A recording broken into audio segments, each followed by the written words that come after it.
3. You will hear a tutor and 2 students discussing a business case study.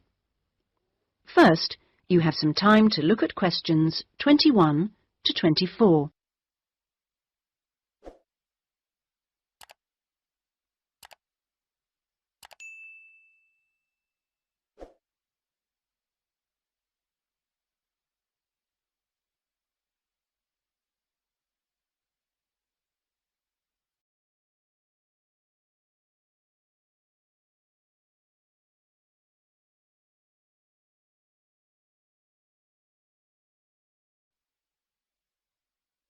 Now listen carefully and answer questions 21 to 24.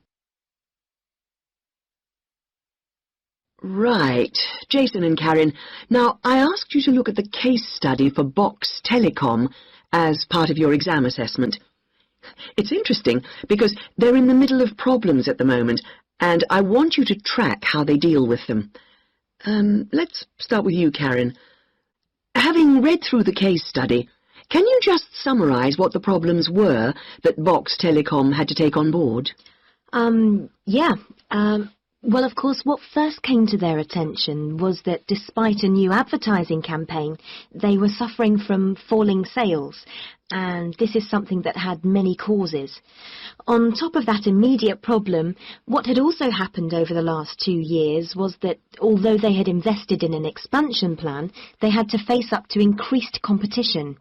And before they had a chance to get to grips with the effects of that, they were stalled by a strike, and it was just when they were thinking about making a colossal investment in new machinery for their plants. So they were really in trouble. Yes, I think that's fair.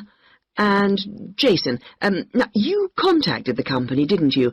What did the company define as the reasons for these problems? Well, I think they've hit on the right things. It would be easy to say they had invested too heavily or at the wrong time, but in fact the signs were good, and what they were set back by was high interest rates.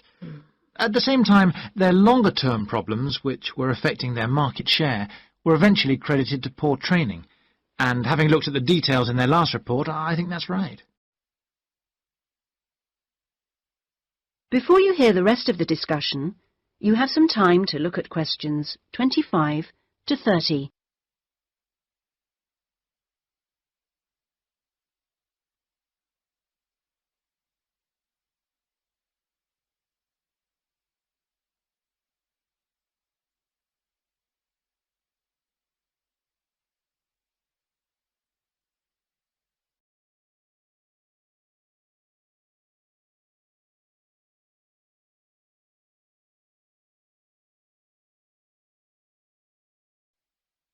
Now listen and answer questions 25 to 30.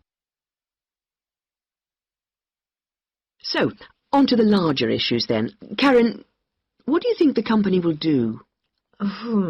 Well, obviously they have the choice of accepting the very favourable terms that another company, KMG plc, have given them to buy them out. That would mean creating a new company with a new image. Or they could decide on a bolder move and offer some new shares if they wanted. But I think they're much more cautious than that and expect they will start trying to find individuals who'd be prepared to back them with some of the capital they need. Well, you mustn't always assume that dramatic problems require dramatic solutions. Sometimes there's a simple fix, such as changing the guy at the top. If they truly are cautious, then I suspect they will seek to shut down some of their shops. But a more ambitious approach, and one which I think would have more chance of success, would be to alter how they're running things, the management layers and the processes. So, in your analysis, try to think of all the options. Jason? Yes, it's interesting because I found it a really useful company to study. Its problems cross all types of industries, and it's lucky it's so big. A smaller or even medium-sized company would have gone under by now. Ah, well, in fact, what I want you two to do is to go away when we've finished our discussion today and write a report.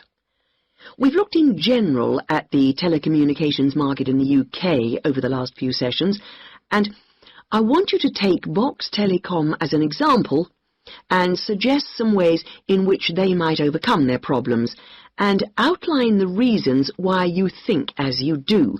But try and keep it intrinsic to the company rather than dragging in other examples. Is that okay, Karen?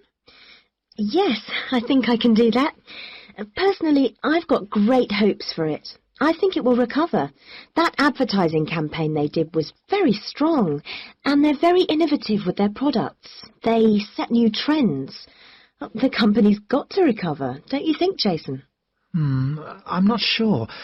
I think it can, but it's not a foregone conclusion unless they manage to attract the right level of investment.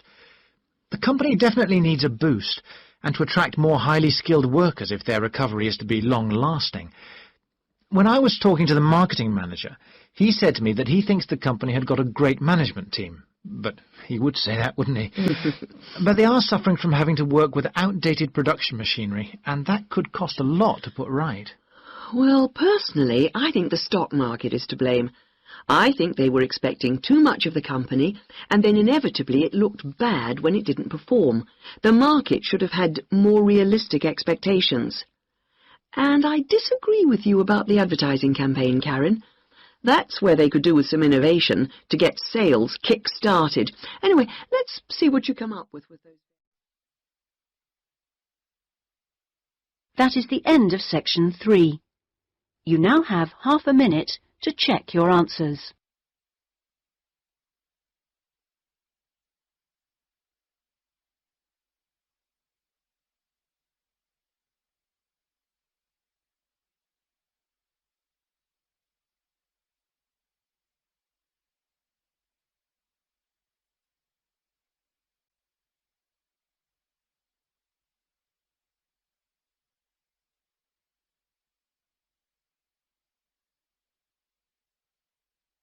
Now turn to section 4.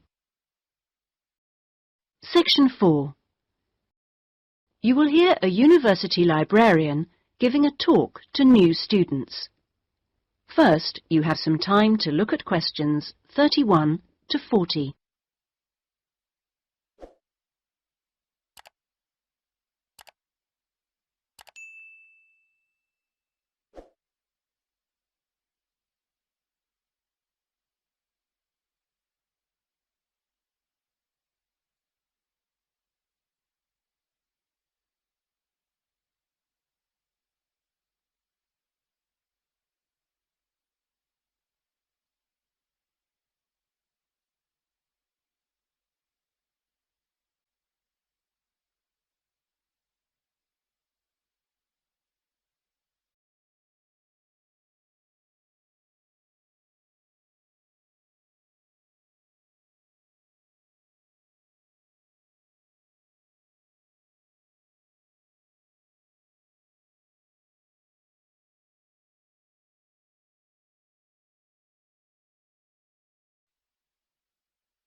Now listen carefully and answer questions 31 to 40. Okay, are you all settled? Well, first of all, welcome to Cardiff University. I'm here to explain what we can offer you. Now, as a new student at the university, you will probably need some sort of guidance to help you to use the library effectively to study and research. Some of you have asked about a guided tour, but we find this rather muddles people. So, in this first week, we run a series of talks which focus on different aspects of the library and its resources. You'll also find that to get the most out of the library, you really do need to be computer literate. And so all this term we run small classes which will bring you up to speed on how to access the computer-loaded information. Okay, now let me give you an outline of what's available to you. You'll find that the computers are increasingly used as a research tool. Many students do most of their research on the internet, and the library computers are permanently online. Having found what you need, you'll find you can readily save texts on your personal computer space to print off when you need. You might think that it is the fastest way to get information, but the links can be slow. Clearly, you can find lots on there, but much of it is useless information, as it is from highly debatable sources, so be critical. You'll also find that the library has loaded several CD-ROMs onto the computers from specialist reference sources such as the MLA. It means we can expand what we offer you at very little extra cost and saves us having to invest in more and more books. The CD-ROMs contain exactly the same information as the reference books, as the two are updated together. Now, most of you will need to refer to journal articles in your work, and you'll find you can also access these online, and we encourage you to do so. Clearly, some of you will find the printed version more accessible as it sits on the shelves, but I'm afraid the intention is to phase these out eventually. However, you will still be able to print off a version of the text rather than photocopying the journal pages. So you must get used to working online. Naturally, we do still have the full range of classic reference books, additional to the CD-ROMs for you to use, and there are several copies of each one. This is because some of you may prefer to borrow a book rather than sit in the library. There is a restricted loan time on these, so that they are not missing from the shelves for too long. Although there is a section manager for each part of the library, they are very busy, and so if you do get stuck looking for things, you should ask the relevant cataloguing assistant. As your training supervisor, I just oversee your induction and will not be around after this initial week.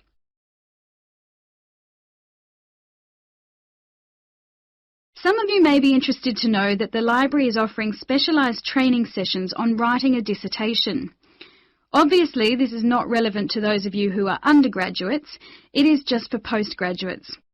Your department will discuss the planning stage of the dissertation, i.e. what you're going to do with you, and we will focus on the structure of it.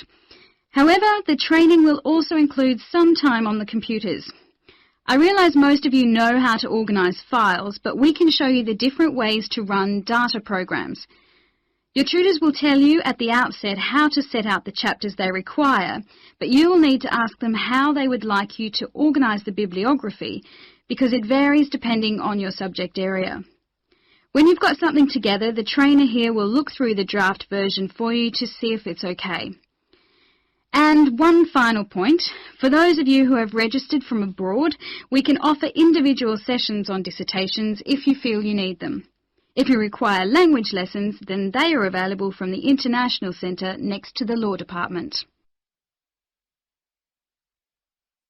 That is the end of section 4.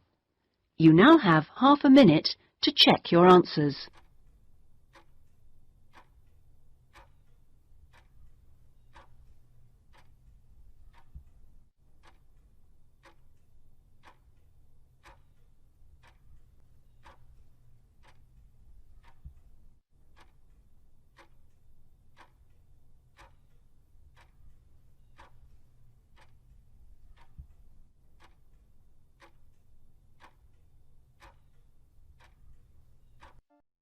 That is the end of the listening test. In the IELTS test, you would now have 10 minutes to transfer your answers to the listening answer sheet.